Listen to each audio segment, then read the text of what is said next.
කනේ අමාරුවක් ආපු ගමන් කපු කූරක් දාලා සුද්ධ කරනවා කියන්නේ ඔයාගේ කන් බෙරේ පුපුරව ගන්න කරන හොඳම වැඩක්. ගොඩක් අය පුරුදු වෙලා ඉන්නවා කන ඇතුළේ පොඩ්ඩක් කසනකොට හරි පොඩි වේදනාවක් එනකොට හරි ටක් ගාලා කොටන් බඩයක් දාලා කන සුද්ධ කරන්න. හැබැයි මතක තියාගන්න කලාඳුරු කියන්නේ අපිරිසිදු කුණු જાතියක් නෙවෙයි. ඒකෙන් කරන්නේ කුමියෝ, දූවිලි සහ විවිධ බැක්ටීරියා වලින් අපේ සංවේදී කන ඇතුළත ආරක්ෂා කරන එකයි. ඔයා කපු කූරක් කන ඇතුළට දාලා කරකවනකොට වෙන්නේ කන සුද්ධ වෙනවා වෙනුවට අර කලාඳුරු ටික තවත් ඇතුළට ගිහින් කන් බෙරේටම තදට තෙරපෙන එකයි.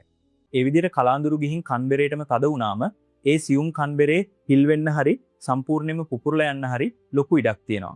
ඊළඟට අපි කරන ලොකුම සහ භයානකම වැරද්ද තමයි කන රිදෙනකොට ડોක්ටර් කෙනෙක්ට පෙන්නන්න නැතුව හිතුමතේ ෆාමසියෙන් බෙහෙත් තරම් කනට දාන එක.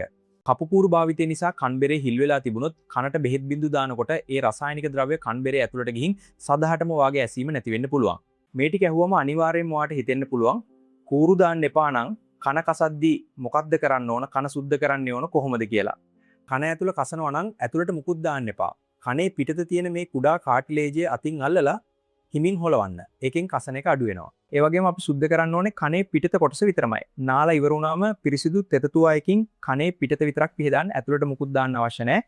මොකද අපේ කන කියන්නේ ස්වභාවිකවම සුද්ධ වෙන ක්‍රමයක් තියෙන අවයවයක්. අපි කතා කරද්දී, කෑම කද්දී අපේ හකු හෙලවෙනකොටම මේ කලාඳුරු ඉබේම එළියට එනවා. හැබැයි ඔයාට කලාඳුරු හිර වෙලා ඇහෙන්නේ නැති ගතියක් තියෙනවා නම් අනිවාර්යයෙන්ම ડોක්ටර් කෙනෙක් ගාවට යන්න. එයාලා ගොඩක් ආරක්ෂිතව ඒක අයින් කරලා දෙනවා. ඒ නිසා අද ඉඳන් කනේ අමාරුවක් ආවොත් අනිවාර්යයෙන්ම වෛද්‍යවරයෙක්ට පෙන්නන්න. හිතුමතේ කූරු දාන්න ගිහින් ජීවිත කාලෙටම බිහිරි වෙන්න එපා.